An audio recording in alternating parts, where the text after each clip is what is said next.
Comme Power. La communication est un pouvoir. Épisode 2, Jordan Bardella ou comment percer sur TikTok.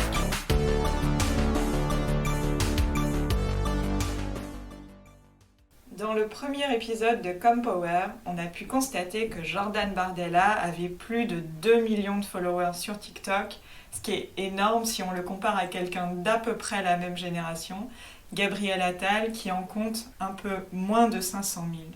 Bienvenue dans ce deuxième épisode où on cherche à savoir pourquoi ça marche, alors même que la politique n'est pas le sujet initialement pertinent sur ce canal. Est-ce que ce sont ses formats qui sont meilleurs? Est-ce que c'est son séquençage et sa maîtrise des horloges numériques? Alors, on a mentionné qu'il y avait un facteur stratégique. D'abord quantitatif. Bardella approche les 400 vidéos quand Gabriel Attal en a publié 40. Après, il faut évidemment considérer la stratégie éditoriale mise en œuvre et le type de contenu partagé. Concernant d'abord les formats utilisés, on est principalement, ça ne vous étonnera pas, sur de la publication de vidéos brèves, entre 30 secondes et 3 minutes. Et sur une diffusion qui est assez importante puisque sur le mois de juin 2024, 1 à 2 vidéos ont été diffusées tous les jours.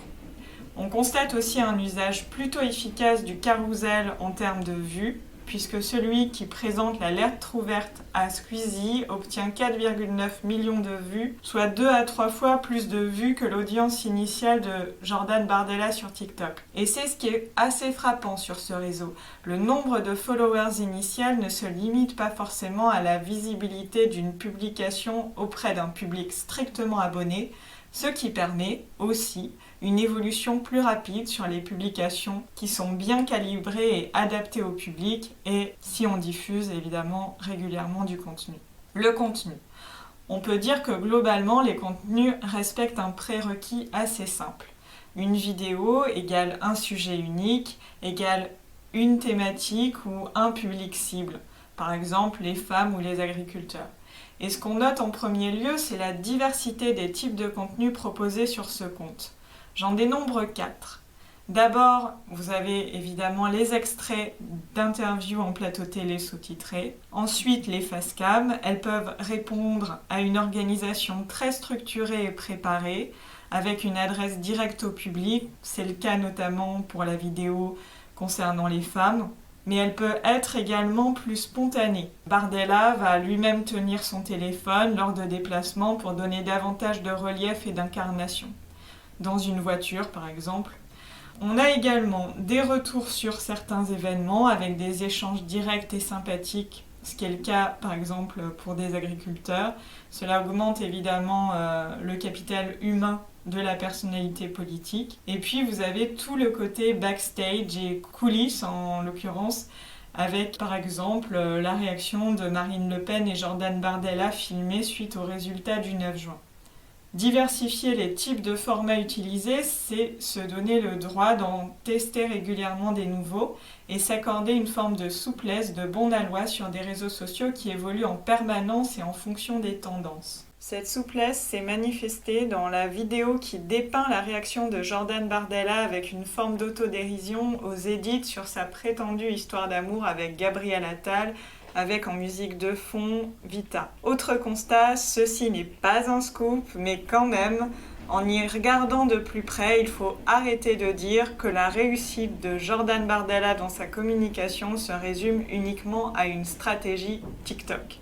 Évidemment, il y a une véritable réflexion sur les contenus à publier sur ce réseau, mais aussi sur l'optimisation et le format de vidéos qu'on aurait de toute façon publié sur d'autres canaux. En fait, la stratégie de Bardella sur l'ensemble de ses réseaux sociaux est toujours aussi plurimédia. Elle associe une stratégie par type de format, les vidéos par exemple, qui ces dernières années ont fortement fait évoluer la communication et se sont adaptées au format téléphone en 9/16 et au snack content avec des formats très courts, ce qui ne signifie pas non plus qu'il faille abandonner les formats plus longs. À cette stratégie des formats s'ajoute une stratégie éditoriale par type de média. Twitter ne rassemblera pas tout à fait le même type de contenu que TikTok, Il y a les spécificités et les codes de chaque réseau social qui sont exploités. Certaines publications ne seront dès lors visibles que sur un réseau unique. Et enfin,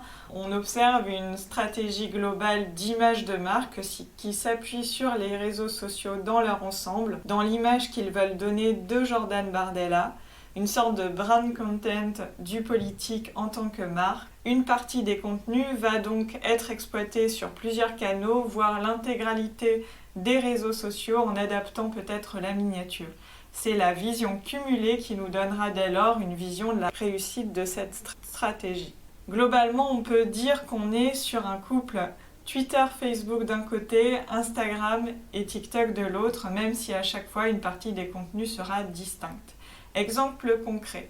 Sur Facebook, Jordan Bardella a proposé lors de la campagne des législatives des posts de visuel texte avec un call to action, soutien, victoire ou emoji France à rédiger en commentaire. C'est absent des autres réseaux sociaux. De la même façon, certains extraits d'émissions sont présents sur TikTok mais pas sur Instagram où on conserve aussi une place importante pour les photos. Et évidemment, c'est assez efficace. Concernant la vidéo où Bardella s'adresse spécifiquement aux femmes, la vidéo « Vous voterez aussi pour vos droits, soi-disant garantis par le RN », le 13 juin 2024, Bardella cumule un peu plus de 680 000 vues en tout. Alors bien sûr, on peut se dire qu'en termes de vues de vidéos, c'est sur TikTok que Bardella acquiert le plus facilement la visibilité la plus élevée. Mais c'est tout de même en réalité la visibilité cumulée qui fait la réussite du format et du contenu, exploité en 16/9 sur les réseaux sociaux X et Facebook et en vertical sur Instagram et TikTok. Ça dit aussi quelque chose des réseaux sociaux. Pour obtenir rapidement une audience, les réseaux sociaux traditionnels Facebook et X vont nécessiter beaucoup plus de temps et d'énergie et leurs algorithmes sont peut-être plus restrictifs pour évoluer et capter l'attention rapidement quand on part de zéro. Donc il est plus intéressant peut-être de développer une stratégie couplée bimédia, Instagram et TikTok avec de la vidéo pour se construire une audience. Et le progressif tissage de toile numérique et communicationnelle de Jordan Bardella ne s'arrête pas là puisqu'il a récemment ouvert son compte LinkedIn. Le canard enchaîné a indiqué avec la fine pointe de provocation qui le caractérise qu'il commençait bien mal, avec moins de 300 j'aime sur la première publication. Mais ils oublient d'indiquer que dès son premier post, il a 2000 abonnés et que par ailleurs, 300 likes, ça signifie tout de même 300 personnes qui assument tout à fait de soutenir une personnalité RN dans le cadre professionnel, ce qui n'est pas rien. Liker sur TikTok, tout le monde peut le faire, mais vos amis ne verront pas directement votre soutien. Sur LinkedIn, le like vaut adhésion beaucoup plus forte et nette. Mais oupsie, depuis la publication du canard, le post de Jordan a disparu. J'en arrête là pour l'instant, mais dites-moi si ça vous intéresserait un sujet sur les LinkedIn des politiques. Dans le prochain épisode, on part à l'abordage pour d'autres contrées et pour une forme détonnante de piratage à grande échelle. Le Canada et la loi C-18 qui a eu un impact considérable sur la visibilité numérique de la presse canadienne depuis juillet-août 2023. Bonne route Moussaillon et n'hésitez pas à vous abonner si le sujet vous a plu. Bien sûr, si vous avez des conseils ou suggestions, à vos commentaires. En tout cas, merci pour votre écoute et à très bientôt pour un nouvel épisode de ComPower. Un podcast réalisé par Anne-Catherine Bechtel.